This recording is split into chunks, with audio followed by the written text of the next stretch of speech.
आका industry private limited देशातील नामांकित पीव्हीसी फर्निचर आता आपल्याला मिळणार आपल्या सिंधुदुर्ग जिल्ह्यात देखील। आधुनिक युगातील आधुनिक पाऊल विजय यूपीव्हीसी फर्निचर। आपल्या घरात किंवा फ्लॅट मध्ये पीव्हीसी दरवाजा, kitchen trolley, cookery box, all drop, TV cabinet, office counter, all panelling, PVC ceiling, dressing table, office partition, sofa set, bed, देवघरातील देवरा इत्यादी सारखे फर्निचर घेताय तर विजय यूपीव्हीसी फर्निचर घेऊन आले आहेत। ही सुवर्ण संधी फक्त तुमच्यासाठी। वाळवी किंवा पाण्यापासून कोणत्याही प्रकारचा धोका नाही। चला तर मग विचार कोणता करताय, आजच आमच्या कणकवली येथील विजय यूपीव्हीसी फर्निचर शॉपला भेट द्या। आमचा पत्ता शॉप नंबर 5 तळमजला, कलेश्वर कॉर्नर, होंडा शोरूम नजीक, कलमट, तालुका कणकवली, जिल्हा सिंधुदुर्ग।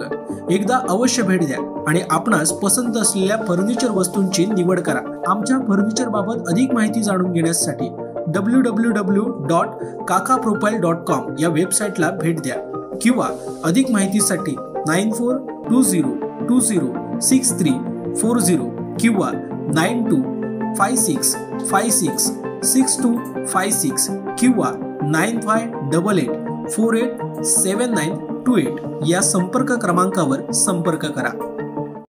काही विषय होते जे आपल्या समोर ठेवणं गरजेचं होतं, म्हणून आपल्या समोर काही माहिती देण्यासाठी मी आलो आहे। खरं तर मागच्या काही दिवसांपासून आमच्या नावाने म्हणजे राणे कुटुंब किंवा भाजप किंवा शिवसेना यांच्यातून उबाटामध्ये काही प्रवेश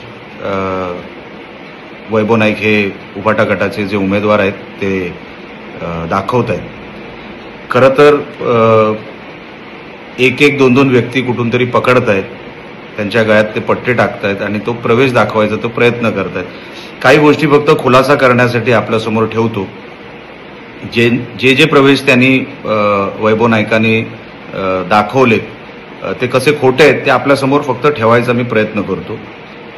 17 ऑक्टोबरला कुडाळ तालुक्यातील जांभवडे 3 व्यक्तींचा प्रवेश, खेचरे कुटुंबीय आणि हे कायमस्वरूपी हे उबाटा गटामध्येच सक्रिय राहिलेले कुटुंब, म्हणजे हे हा जो प्रवेश झाला तो आपण कधी फेसबुकवर तो क्रॉस व्हेरीफाय करू शकता मागच्या अनेक वर्षांचा।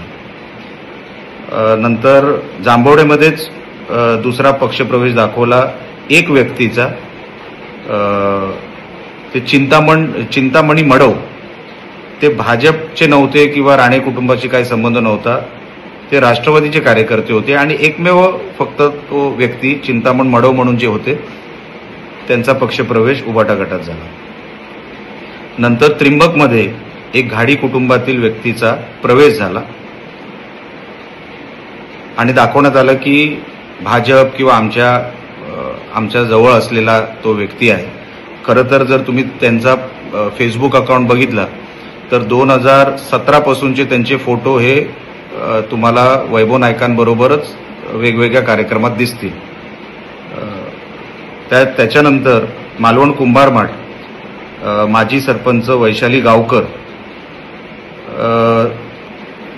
हे तर सर्वात मोठा हास्यास्पद प्रवेश दाखवण्यात आला, कारण का या उबाटा गटातच होत्या अनेक वर्षांपासून आणि ते स्वतः त्यांची भाषणं आहेत, वेगवेगळ्या निवडणुकीमध्ये केलेली भाषणं त्यांच्या व्यासपीठावरून, आणि त्यांचा प्रवेश परत दाखवण्यात आला। मला काही गणित कळलं नाही।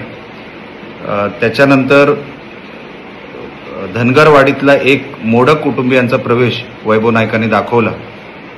त्या कुटुंबाचा आणि राजकारणाचा काही संबंध नाही, ते असेच राजकारणाच्या काही संबंध नसलेले ही लोक असतात, त्यांना कुठेतरी भेटून त्यांना काहीतरी देऊन कदाचित हा प्रवेश दाखवण्यात आला असेल। त्या कुटुंबाचा आणि राजकारणाचाच काही संबंध नाही, तर भाजप किंवा शिवसेना किंवा आम्ही असं काही संबंध दाखवताही येणार नाही वैभव नाईकांना।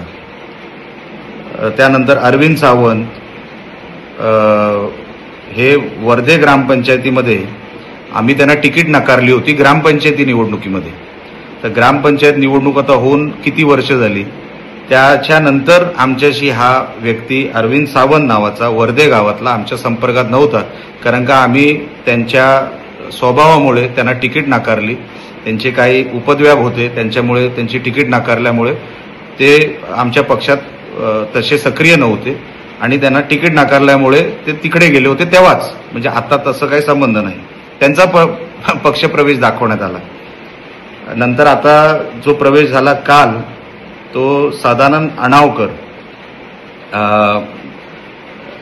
ह्या व्यक्तीचा प्रवेश दाखवण्यात आला. खरं तर ही व्यक्ती 2013 पासून सक्रिय नाही, सक्रिय राजकारणात नाही.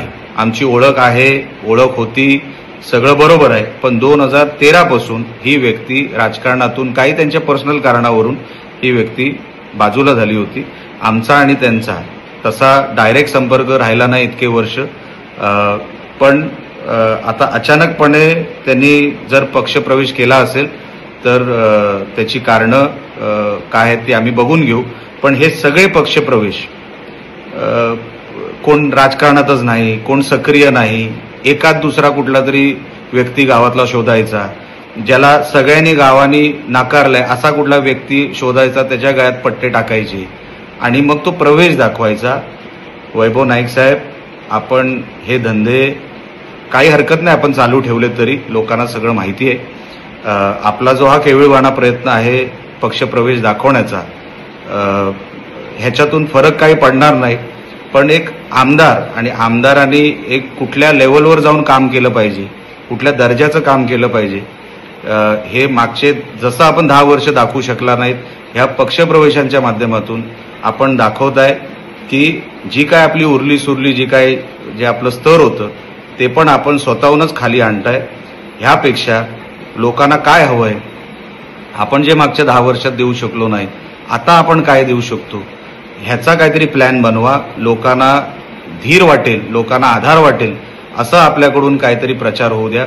मी आपल्यावर बोलणार नव्हतो आणि बोलणार देखील नाही, पण हे मी तुमच्यावर बोललेलो नाही. हा जो खोटा प्रचार किंवा खोटा प्रकार चालू आहे आपल्या मतदारसंघात, तो जनतेसमोर ठेवणं हे गरजेचं होतं. हे असे अनेक विषय आहेत, हे थोडक्यात आपल्याला सांगितले.